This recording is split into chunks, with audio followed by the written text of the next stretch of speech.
in the sport of college football. This past weekend was insane. We are approaching championships. We are approaching seasons on the line, and we are going to overreact to everything from this past weekend on this lovely Overreaction Monday. My name is Greg Waddell. I am joined tonight by Michael Felder, by George Whitfield.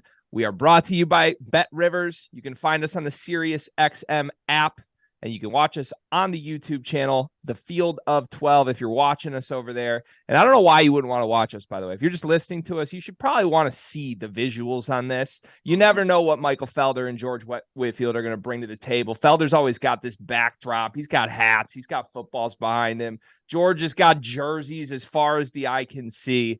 So go to the YouTube channel. Click subscribe while you're there. Jump in the comments, and we'll try to make it fun for you. We're going to go for about an hour tonight and overreact to everything we saw this past weekend. But as always, we must start our show with the toasts. So Felder, let's go to you first. What are you toasting to tonight to kick off the show?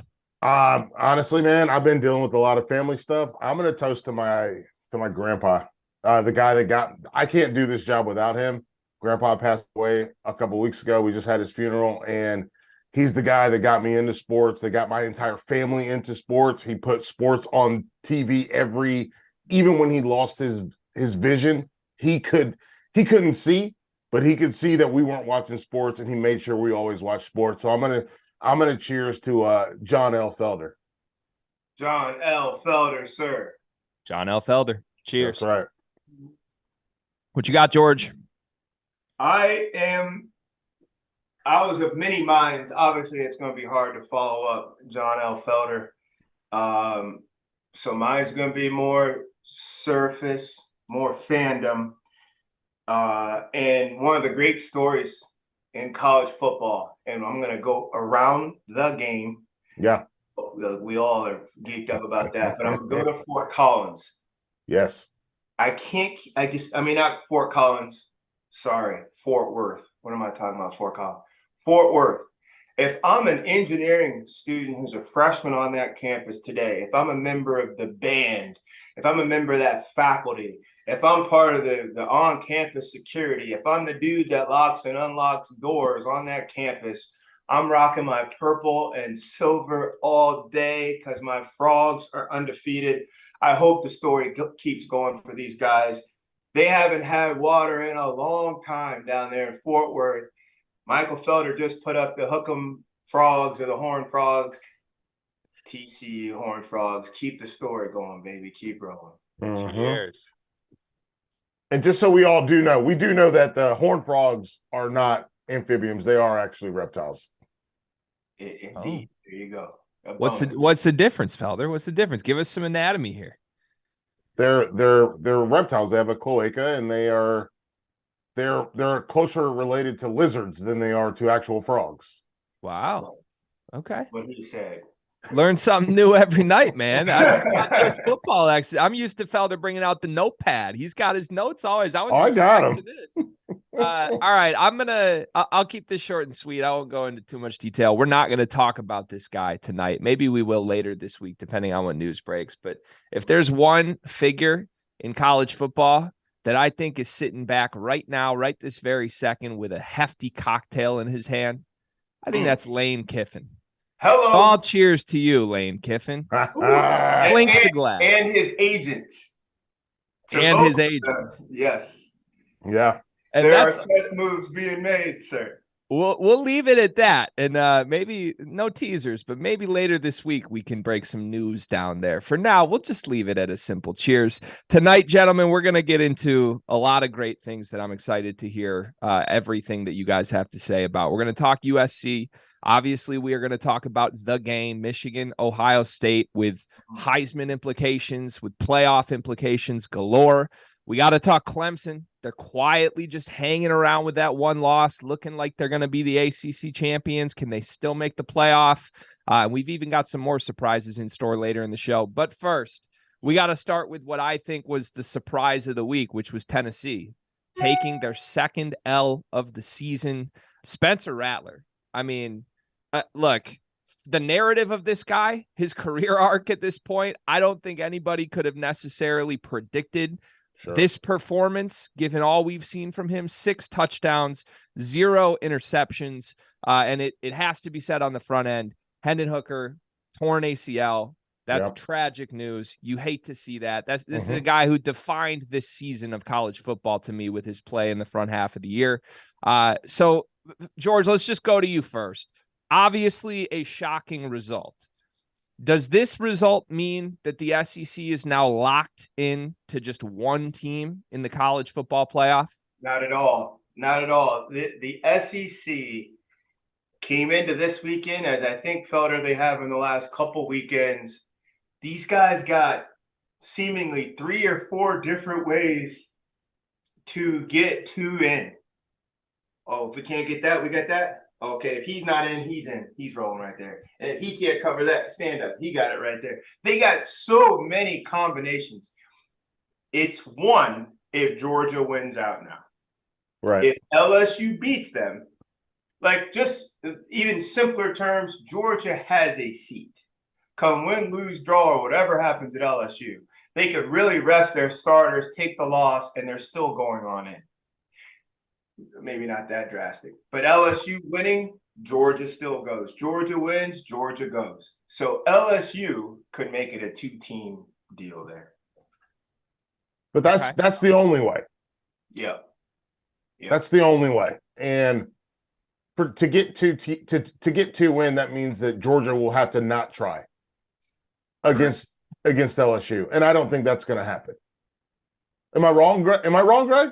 Well, I think it was you and I, Felder, last week that I like to play my hypothetical games on this show. And I think I posed the question. Them. I know. I don't blame you. You're not the only one. But I think I posed the question of, like, if you're Georgia, isn't it kind of running through the back of your mind that, you know, maybe it wouldn't be so bad to see LSU make the playoff if you know you're in when the alternative was going to be Tennessee? Because prior to this past week, I think Tennessee was essentially sitting pretty with 1 loss. Yeah. And if Georgia had lost to LSU in the title, then that was blown up. So now that that's gone, I don't know if there's any sort of mental games going on.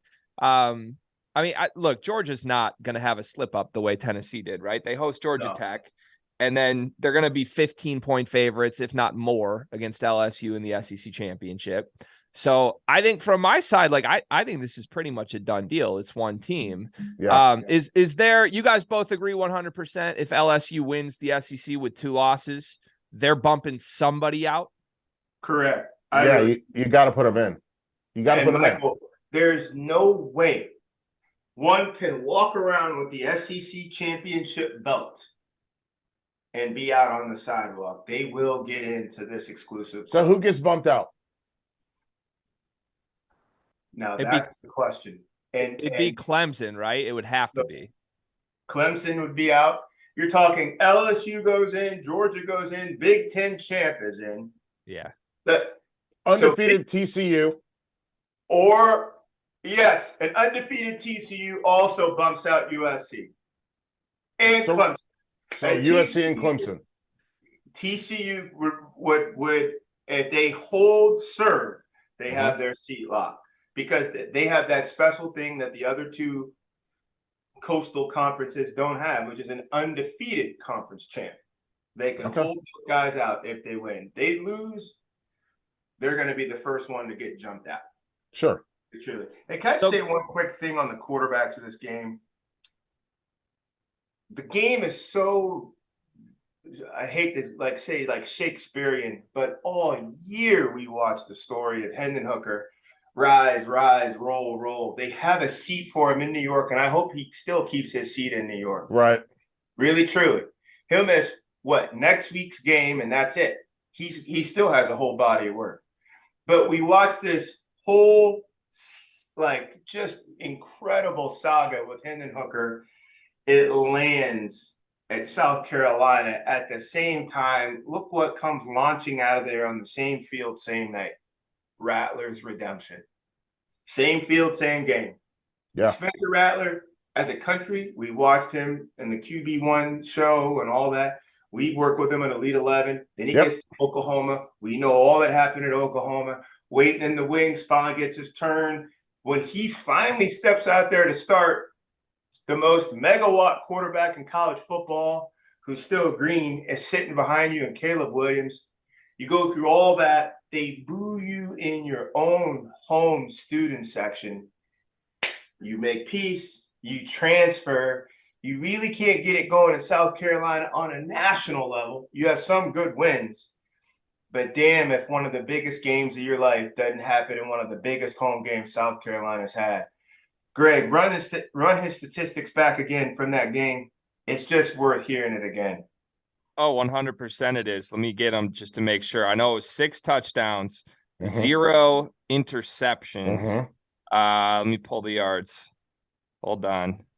We've got 438 yards, 438, 30 completions on 37 attempts. I mean, that's 2K numbers. I know. Here's what I would say. I'm going to cobble it all together and just say between Bo Nix, Spencer Rattler, and Hendon Hooker. Yep. Redemption. All of them. Change can be good. Yes. Change can be good. Yes. Yeah, we're seeing the positive side of this whole transfer era that we've entered in collegiate sports. And sometimes the narrative goes the other way, right? Like anytime the guy doesn't transfer and sticks it out, there's a lot of praise when it works like that, but it's not always necessarily a bad thing. And all three bested the programs they left. Right. Yeah. Rattler, every time he looks up to see what Oklahoma's done, they either got blown out, took an L, or just squeaked past somebody. He has more wins than Oklahoma. Bo Nix, he got off of a ship that is now underwater, and they will be under new management here. Could be tonight. And Hendon Hooker could not find his way on or solidify his way onto the Virginia Tech starting offense, which now, 3-4 wins? I'll take my bag and my little desk. They pack your box up. I'll take my cardboard box. I'll go to Tennessee, and now I'm slaying not only the Roman army. I'm going down and get those Bayou Bengals. I'm putting myself in position to go to New York. All three found not just new life, Michael Greg, but I'm talking life better than what it would have been when they got told no. And again, sometimes when God closes a door, he opens up a giant sliding wall of glass for you. I mean, just really, truly. God bless the portal. Okay, I give it back. So, Felder, I feel like we need to at least hit quickly on some X's and O's in this game because sadly, with the way just college football is covered these days, it's so playoff driven. It's so who's still in it. And I think it's a little sad that this is the way Tennessee's season ends because they've been such a narrative driver for the whole sport for me. I think at their best this year, this was the most fun football team to watch in college football. It's a little bit of a shame that they're not going to be there, quite frankly, from my end. But if this is the last time we're truly breaking down Tennessee for the remainder of this season, what was South Carolina able to do in this game, and what were they able to find that other teams have not been able to exploit this season against the Vols? They lined up like Tennessee, and if you go back and look, you'll see that they look like speed and space as well, but then they attacked the middle, and they were running double digs, they were running levels, and Tennessee was so worried about the periphery, that they had guys. This is one of the things that I think about all the time. And Whit, you correct me if I'm wrong, but what I saw in that game was a lot of digs, a lot of slants, a lot of skinnies. And what they did was get guys wide. And then once you get a DB on your high side, that DB's not between you and the quarterback. You break it in. That's an easier throw. It's an easier throw when the DB's not in between. If it's quarterback, wide receiver, DB, that's an easier throw than quarterback, DB, wide receiver. And because they were doing that, they did a lot of it.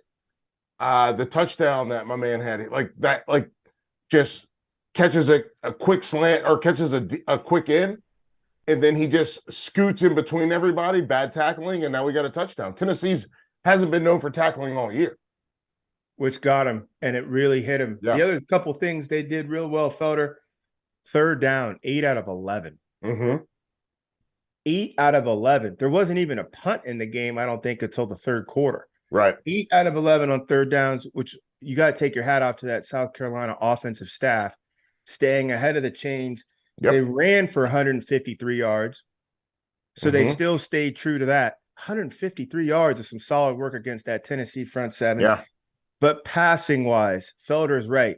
Not only were they still throwing efficiently, they weren't really dinking and dunking. And when they were playing it short, receivers are breaking the first tackle.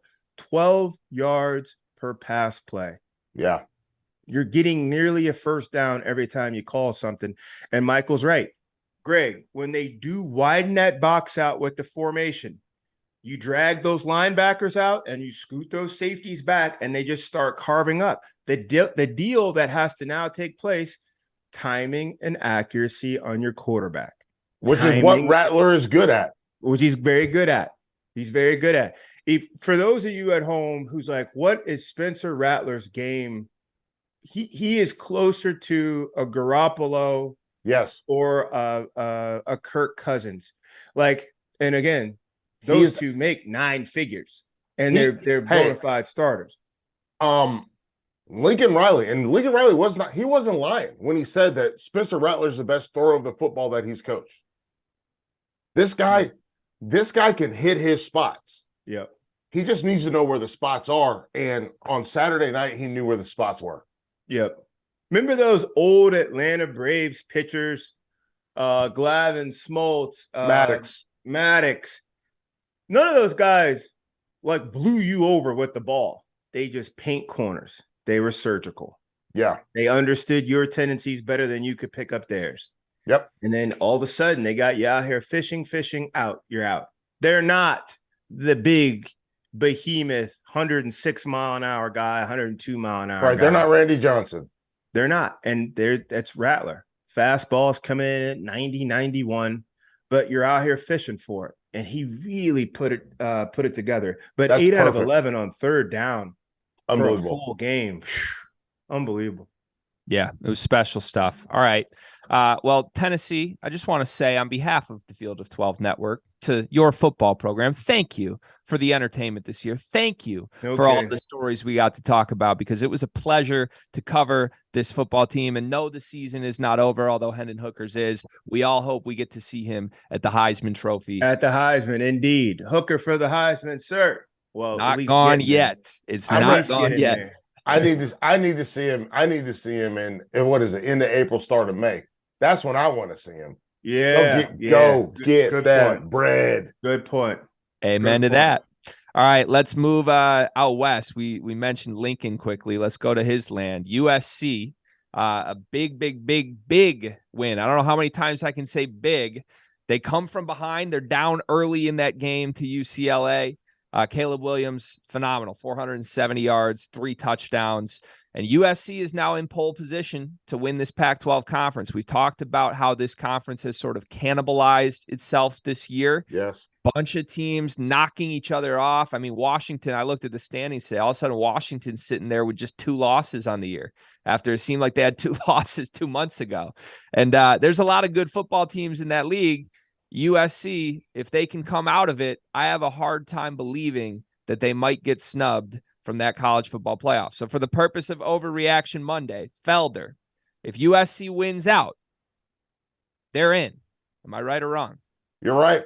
I think they're in. I mean, I think they've got to be in. I mean, we're not just talking USC. We're talking about a brand that goes. They go hard. Because here's the thing. Let's think about what we've already said. We've already said that Georgia's in. We've already said Ohio State's in, right? TCU, if they went out, they're in. You throw USC in the mix, let's get froggy, baby. Let's go. USC against Ohio State or USC against Georgia.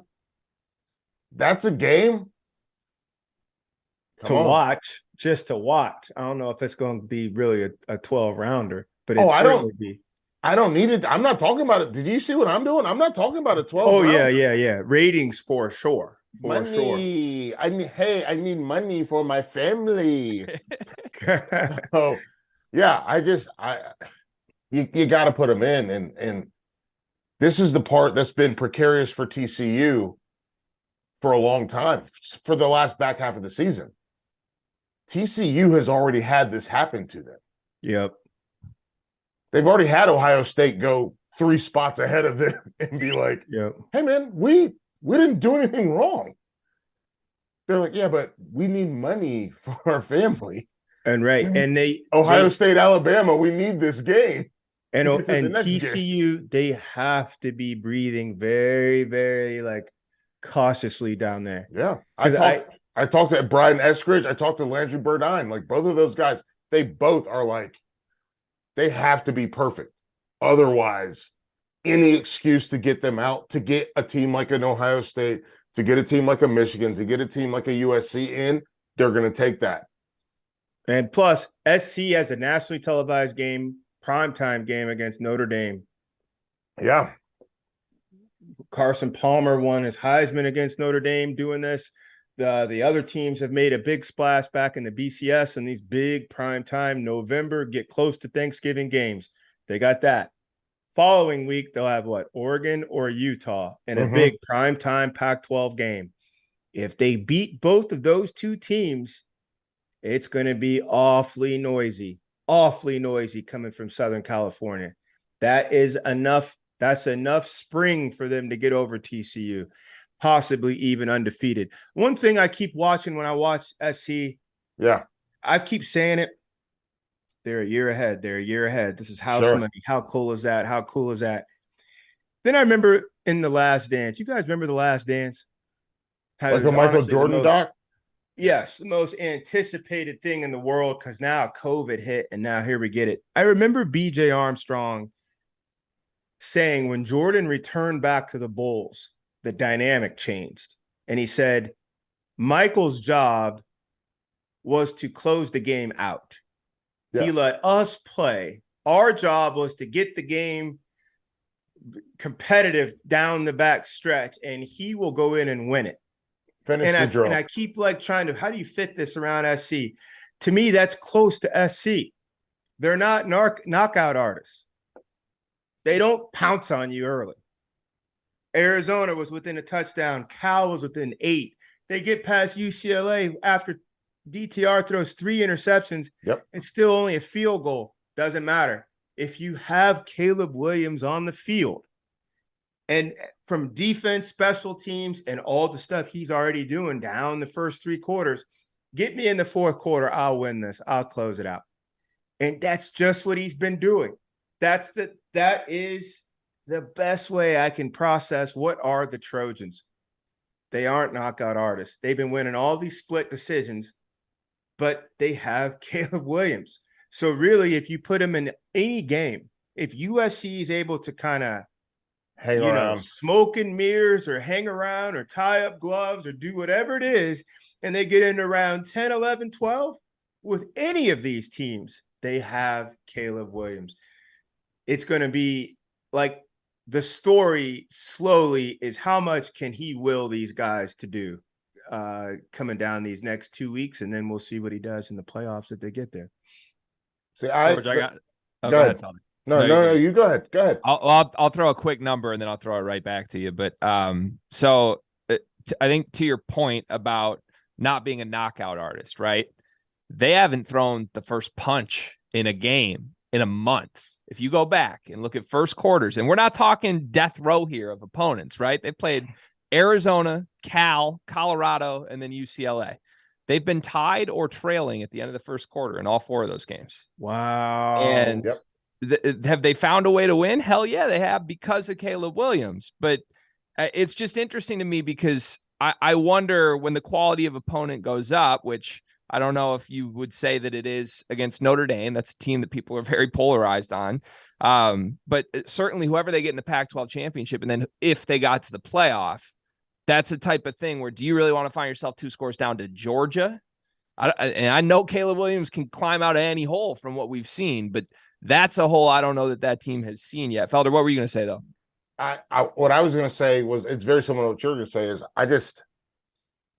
TCU's done the same thing, right? Yep. Slow out of the blocks. and then they try to get it going. The big thing for me with USC and I know, George, I know you're a quarterback guy. Quarterbacks make the world go round. But I think that play calling and that scheme is impressive. Fits. It fits. The touchdown that Jordan Addison scored in the third quarter that put them up. The deep sideline right shot. Yes, but it wasn't just a deep sideline right shot.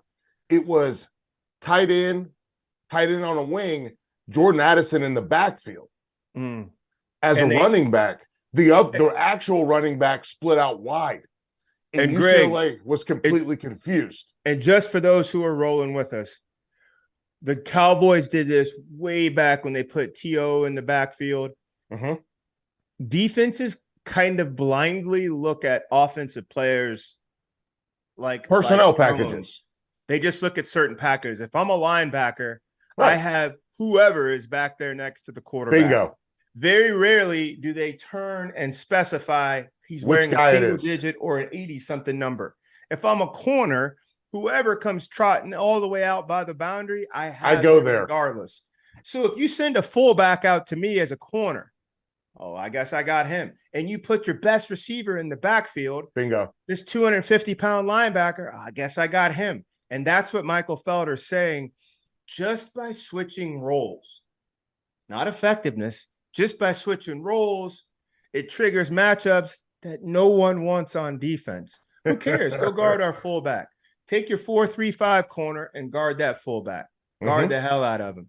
And then good luck with this linebacker in the middle. And that's what Felder is saying. And again, going back to Lincoln Riley, these two are in a mesh, really, in a way, Ryan Day and Stroud are. Hooker and what's Heupel. And it's still O'Brien and Bryce Young. But when you see that pitcher catcher deal, that type of synergy, I know what you are. I know how to get the most out of you. I mean, it's vicious. Plus, they already had a year together at Oklahoma. Yep. A lot of familiarity coming into this deal. Now Caleb just gets to just steer the shit. Yeah. No, yeah. I mean, it's dangerous. I don't think even if you're a Georgia fan, if you're an Ohio State fan, I don't think there's a fan out there who would say they're not a little bit afraid in their core deep down of what Caleb Williams could do. And obviously that pairing with Lincoln is a major, major reason why. So I just quickly, and then we'll move because we got a lot of other stuff to get to still. And I'm holding us up because I'm loving this conversation so much, quite frankly. But so back to the idea of, okay, USC is just in. They control their own destiny, right? Sure. Yeah. What's the stack ranking of teams who control their own destiny? Because Georgia's in no matter what. Big Ten champ is in no matter what. That's a win this game, you're in game. I would think, regardless of what we want to say for ratings, just given how many teams have lost games this year, I got to think undefeated TCU Big 12 champ would be third. Am I wrong on that? Like, does USC really jump up ahead of TCU in that order? Or is this maybe they jump, I don't know, Clemson? Like, Clemson's still on the peripheral of this. They would jump the loser of Michigan, Ohio State. They're already ahead of Clemson. They're ahead of Clemson already. I think Clemson's out. I think Clemson should just get their mind wrapped around going to somewhere nice, sunny, get you some nice little bowl gifts, go see a nice team, get the new wave up and running. Clemson don't stress yourself on this stuff, Clemson. Don't stress yourself. Just go be easy. The ones who should be locked in, TCU, USC.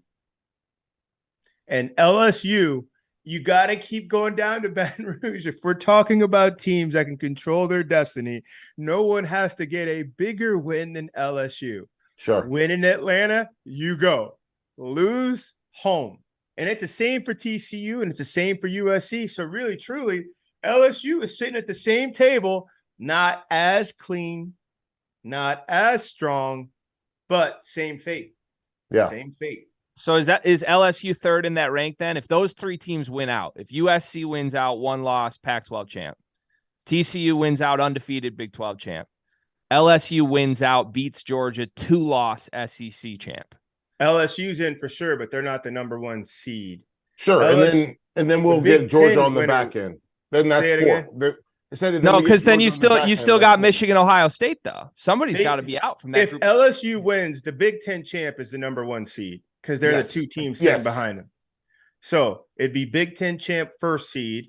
I think LSU's probably 4th.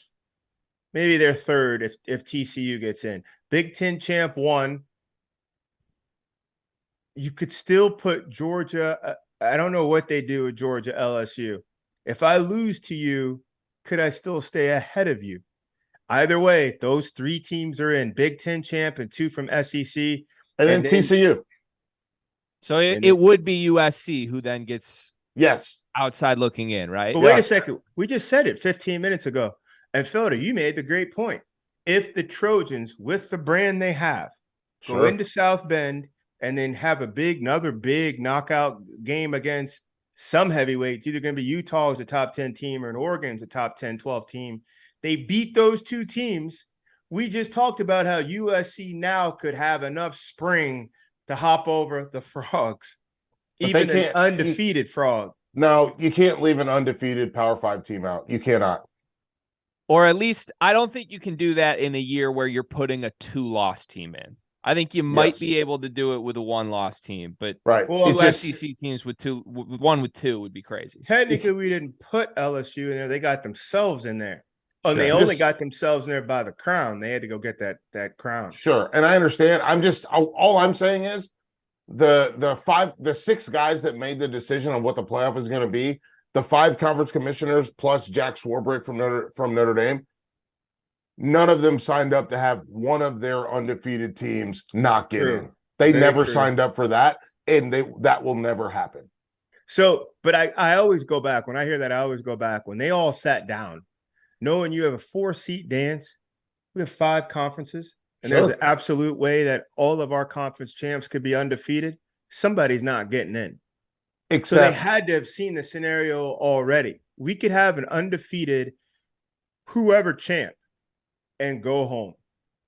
That's if there was an undefeated ACC, Big 10, Big 12, Pac-12, SEC, and an undefeated Notre Dame, which you didn't even need Notre Dame. You still got 5 conference champs. Notre Dame is a part of it.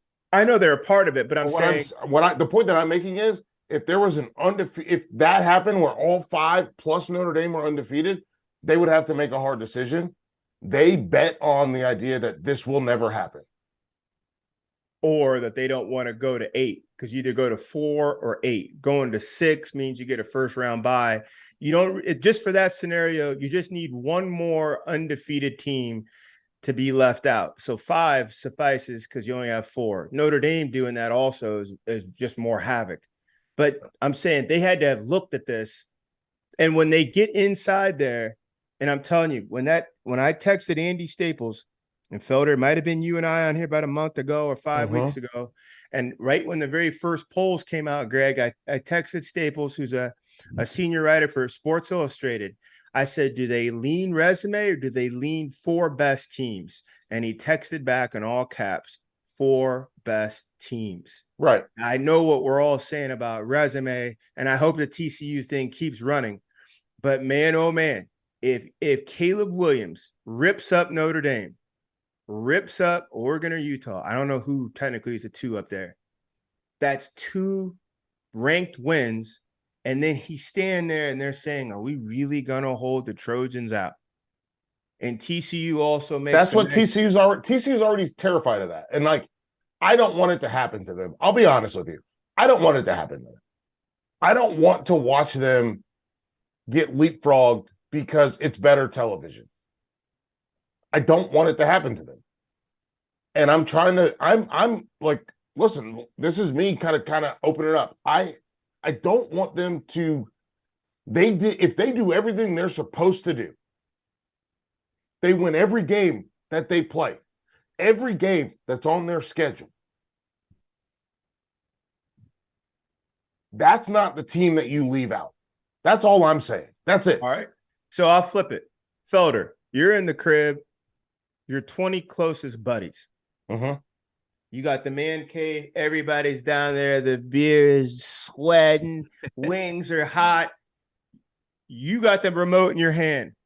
And you say, hey, you guys want to watch this TCU Ohio State game?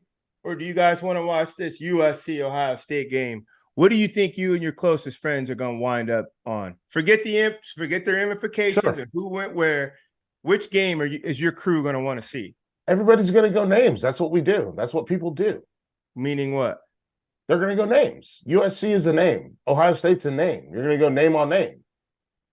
But there's a reason why I name, though. People know Nebraska, too, and nobody wants to see them. No, well, people do watch Nebraska. That's the problem. So, Greg, what about you? 20 of your boys. Which game? It's the same answer, right? And I think it's this conundrum, which is interesting given where the direction of the sport is going in the postseason, right? I don't think the 14 playoff is going to last long, so this won't be an issue much longer. But it'll be a field of 12. Yeah, this is the last year, actually. Yep. But so I think to me, it's very interesting because I think while it's fair and correct that ratings drive everything, I think it's a shame because I think one of the things that's robbing college football of something they will experience in a field of 12 format is the fact that it does feel like anyone could actually win this or at least have a shot, right? Like that's the beauty. And I know basketball is totally different. I'm a basketball guy, but the beauty of the setup of March is like, oh, these teams we've never heard of, these players we've never heard of come into our home for 3 weeks and steal the sport. Mm-hmm. And there's a sense of, oh my God, anyone could do it. And in football, like, I mean, if that happens this year, if TCU really runs the table, gets the Big 12 crown, and is shunned for 2 SEC teams, one of whom lost twice. And just 2 weeks ago on this very show, I mean, we were laughing. We didn't take them seriously as a good team. And credit to them, no shots at LSU, but to me, that would be a bit of a shame for the sport at that point. And honestly, it would be a pretty on-brand way for the 14 playoff to come to an end, would be for ratings to be, this is how we go out. Let's get the 4 biggest media networks in this. And there you go. TCU screwed. Goodbye. We'll see you in the 12 team next year. I just for me, like I like talking about football so much that this kind of having these conversations is frustrating on my end because I like the football part of it. Right. I don't care who's in. It doesn't matter to me. But at the end of the day, what I want to see is I just want teams that play good football to be in. And that's not to say that I just highlighted a USC play, right? They did an amazing job on that play. It was great play calling, great play design. We also saw Penn State do the same thing with Parker Washington a couple weeks ago against Ohio State. And with Ohio State, we're watching Ohio State with Hayden. All of a sudden, they've got another guy they've got 3 different running backs that ran for 100 yards this season. That's crazy. Like, that's insane. We're watching UNC and Drake May lose to Georgia Tech. How? What? Mm-hmm. And that's the part that I like. Like, I don't honestly like, and this is the thing, and this is the part that people don't like. I don't care who's in the playoff, honestly. All I want is get me there because I like the football part of it. I want to see the matchups. I like the chess match last year, Georgia versus Michigan, and figuring out what Georgia was going to do. And then watching Georgia put that play into execution. That's what I love. Alabama versus Ohio State in 2014 and seeing them put that seeing Alabama be stressed because Cardale Jones was just pushing the ball vertical. And then Ezekiel Elliott was killing them underneath. That's all I want to see. That's all I want. So I don't care who makes it in. I just want to see teams play the best football they can play. And if the matchup works out, then let's make it work. I very much want to. I care. And I respect what Felder's saying. You're saying look, wake me up when all the names are in so I can just watch the games. I want to see who's coming into the ring. To me, if there's a boxing tournament, I want to see 4 Mike Tysons. Keep that dude out, and he's what's his record? No. I'm looking at you. I'm looking at these guys. I'm looking at you. Sure, but what if TCU's Buster Douglas? A very good point. Then they'll get a chance to prove it. They'll get a chance, but they're going to have to win some fights to get on into this thing. Sure. And if they get there, then they deserve to be there. My whole point is, what a shame it would be if the 5th team or 6th team had the talent, the horses, and the momentum to knock out number 4, but 4's route and their route were just different routes, and they ran a cleaner path and it's flatter, and we were mountain climbing, and these guys are riding a bike. I mean, I honestly do. I do want to see it. And if USC can run their last 2 deals and TCU can run their last 2 deals, then I do want to see there and watch us weigh the scales of what was it? The Notre Dame game. What was it? Damn. That was pretty definitive. They had a big old field goal that bounced twice and then went in. TCU is lopping off heads. I do want to see that. Then once we pull the curtain back, then we can all get in our seats and be like, look, we got it. We all got it. That's why UFC is so exciting. That's why the fight game has always been so exciting. Like, nobody, and you guys like grew up like any of us. Everybody in the cafeteria or everybody in the school was running out to the schoolyard when 2 behemoths are fighting. If it's 2 band dudes fighting over whose flute it is, I'm not being late for class for that. I'm late for anything. Oh, who and who? Hold up. I'm out. I got a detention once for getting out of my seat to go see a fight in the hallway from inside the classroom. It was worth it. I want that type of sizzle before the 12-team playoff. We won't have this drama. Only thing we'll probably turn around and look about is like, does the group of 5 really need to get this one guest seat in the 12? Can't they go play for their own national championship? But right now, this is going to be the last year we get this drama. And look what all's happened. No Roman army.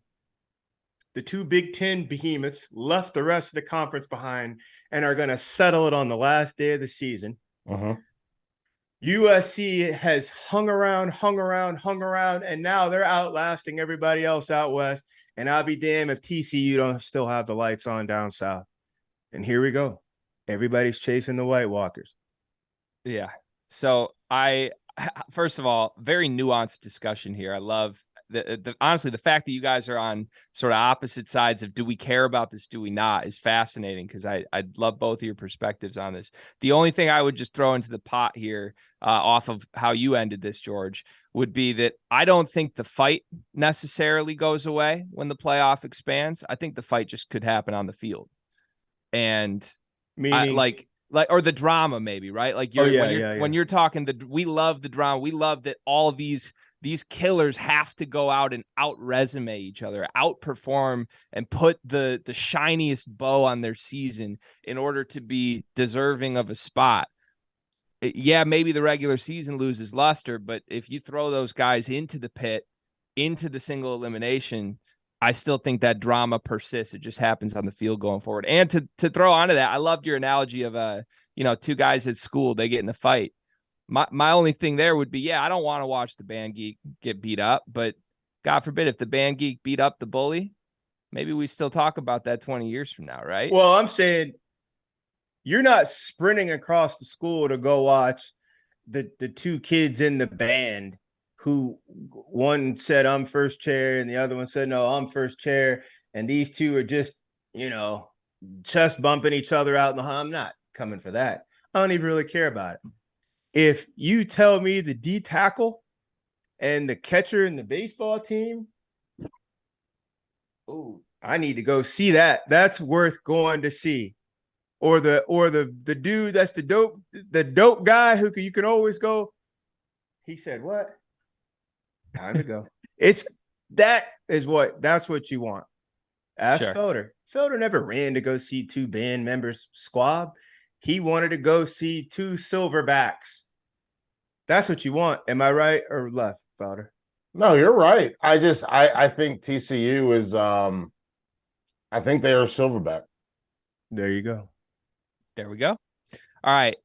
We've spent 47 minutes of this show. I know. Yeah, right. Judge Judy. Listen, we'll do. I think honestly, we've hit enough tonight that we'll spend the last 10 minutes or so on this topic because it deserves it. This is the game, the quote unquote game. This is Ohio State and Michigan, and this is number 2 in the country versus number 3 in the country, and there is a playoff spot that will be won in this game. We can punch the ticket as soon as we see who is the victor in this game. Michigan got them last year. They didn't play the year before. Ohio State got them a bunch of years before that. Yes. Back to the overreaction concept of this episode. There's one other narrative that I'm excited for with this one. And I don't think it's the most important narrative in this game, but it's one that fascinates me. Could the Heisman Trophy winner be decided based on who wins this game?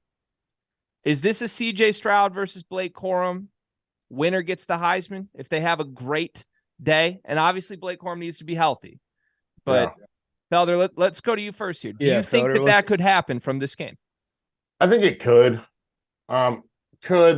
Should is a different word. But I need to see him healthy, honestly. That's the biggest question for me. I think that might be the biggest question in the country. We talked about it at the top with Hendon Hooker being out for the season. I mean, Corum fumbled that football because he was grabbing his knee. Right. So we need to see what's going on with him. I want him to be healthy, and this is something that's going to be kind of a through line through everything I say. But hey, man, if you're not healthy, don't give it a go. Yep. Go get paid.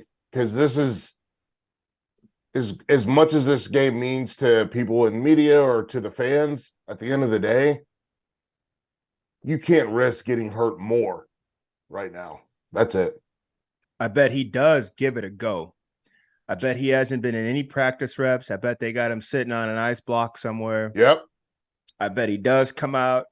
I bet you they even probably go light in the pregame because people don't realize. Yep. These dudes are out there for 90 minutes, Greg, Michael, out 90, trying to figure out one. I bet you they go light there and they say, listen, whatever's in there, let's keep the cap on and just put it on Ohio State. So to answer your original question, it's win or lose for Stroud. I never thought Corum was within striking distance to win it on this game. Yeah. Can I ask you something? Yeah. Do you think CJ Stroud's been the best player on Ohio State? Because I think Marvin Harrison Jr. has been their best player. So I think Marvin Harrison may be their biggest, revelatory star. But I think CJ has steered that ship. They've been consistent. They haven't had, until this past weekend is the first time they got stressed. They got really put in a corner. But again, he hasn't not against Northwestern. I think Northwestern, they got slowed. And the same thing against Notre Dame, they got slowed. They got put on the floor a couple times. They don't really want to be in them barroom brawls that Georgia and Michigan. Right. Those guys want to get down and grapple. They don't really want, they can, but they don't really want to do that. They'd rather get back up and combo you to death until you're up out of there. But Ohio State has shown a lot of depth at the running back spot. Yeah. Again, they just open another stall and out comes another horse to go run. Hayden. But to me, Dallin Hayden, Hayden, Dallin Hayden, unreal. Who could pick up and start for half the top 25 teams? That's just for those of you at home. He's Ohio State's third running back. And the only reason he's in there is because the first two got banged up. But Ohio State, for CJ Stroud, yes. To me, he's been elite all year long. Now, they have been stalled. Teams have matched up with them schematically. Penn State went out there and showed you, like Hack's been saying all year, we built ourselves to run and play with you. Okay, deal. Big corners, big rush ends. We can match your speed. Then it comes down to precision of the quarterback. And Stroud has been better than every quarterback that they have faced, bar none, the whole year through. And no defensive coordinator has ever boxed him in. They've slowed him down, but it's not like they have just effectively taken him out of games. And he's never had a meltdown. Corum, great story, and I think it's overplayed. Michigan's hopes are being down a little bit, fellas, because they're built for this. Really, whether it's CJ Stokes or Donovan Edwards, I'm not saying Corum's not special, but when that right guard and center turn and pull, they're going to still turn and pull and clear out something for somebody. Sure, that Michigan offensive line, Felder, that's a rock star unit. I love the pin and pull that they run. I love it. And this is what they do. Mm-hmm. This is what they do. So those 5 guys, Greg, are going to turn to whoever's at running back and be like, listen, follow the hole. We got you. That's it. Run with 2 hands, follow us. And that's kind of it. Even McCarthy's going to be like, listen, and it's mostly going to be you. I'm just going to kind of fill in where I can. So let's go do this thing. It's going to be a committee of dudes, but I bet they do start out with Corum. And what's the line, Greg, on the game? -8 over at Bet Rivers. Ohio State by 8 points. I wonder what it was before last weekend. Yeah. I believe from what I saw this morning, 95% of the money is on Michigan plus the points in this spot. Never usually a good thing to be with the public when you are betting. So George, I want to pick at something or ask you a follow-up on something you said. So you going through some of Ohio State's results on the season, right? Mm-hmm. You talk teams have sort of put them on the floor early, or they've been in the muck, right? They don't want to be there. They can go there, but they don't want to be there. Correct. That's exactly what Michigan wants to do. Correct. Right? So is that something like schematically that maybe, this is not Urban Meyer's Ohio State anymore. There's a lot of things that look similar. Right. But that mental burden of just, we own you guys. That's not there anymore after what happened last season. That's gone. And to me, a UFC fighter versus a great boxer, and you could use whatever method you want to come in here and use. This is where you could sit around and think, boy, if this or if that. Michigan has built itself, because styles make fights. They have built themselves into the antidote of what is Ohio State. We're going to be the exact opposite. And we have seen that in college and pro football this year. Big time, high flying offenses, Felder, they can get choked out by a team going on a slow surging attack down the field, very methodical, just draining the life out of the clock. And all your weaponry is safe and sound, but sitting on the sideline. You have no effect. Right. Ohio State's front 7 hasn't seen 18 play drives this year, 16 of them being on the ground. They haven't seen that. Michigan did this to Penn State. They bludgeoned them to death, and they end in touchdowns. They don't just nick a field goal at the end of this stuff. It always usually ends in 6. And then to make matters worse, a lot of these runs can spring for 40, 50, 55 yards. They can hit home runs rushing the ball. It is going to be interesting.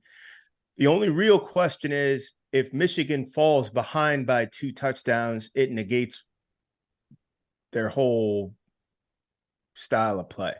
Mm-hmm. You don't have that gear to downshift and go catch them. So as long as they can kind of stay in front of Ohio State, they can take this 12 rounds. Well, that's a big if, right? And this is the thing that I've been bothered by. Time of possession it's a garbage stat. If you just keep having the ball for a long time, but you don't do anything with it, like, what are you even doing? It's useless. Especially when the other team can score in, 36 seconds, or they can score in 72 seconds. And if they could score in that time, though. Sure. But that's a reality. Are we not going to pretend like that's not the reality with Ohio State? It is, but again, you pointed out Northwestern locked them down for 3 quarters. But I don't think that they got locked down in those games. I think they were working on things. And I said that on the show. I think in the Northwestern game, they knew that when they wanted to open it up, they could open it up. but they were working on running the football, figuring out who was going to be their go-to running back. They were working on something. The same thing goes for when they were playing, you mentioned Indiana, but they were working on things. We have to, if they would have just opened up their full complement of offense against Northwestern, they would have just scored 50 points. And I got to say, I feel the same towards Michigan. People have been kind of chirping about McCarthy and grumbling about him. They're not going to open up that passing game. They're not going to truly show you what they are, because Michigan felt their last couple of weeks, we should be able to win this with jabs and hooks. Don't show combos. Got it. So you're right. I think they think that about the opposite one. I'm and 100% with you. We're on two different sides of that coin, because I think they can't do it and they won't do it. You don't think Michigan can or will? No, I don't. I saw it from Georgia. I see Michigan, and I don't think that they can or will do it. We saw drops. We saw miscommunications in the passing game just from Saturday. We saw drops. We saw miscommunications. We saw errant throws. We saw all three of those things. So it was a quarterback and a wide receiver problem. And I don't think that that's something that is easily fixed as an Ohio State team that's like, you know what, I guess we're just going to run smash and mesh. Well, then that'll be on the Michigan offensive staff. Yes. Because you've had 12 months to strengthen and solidify that part of your game.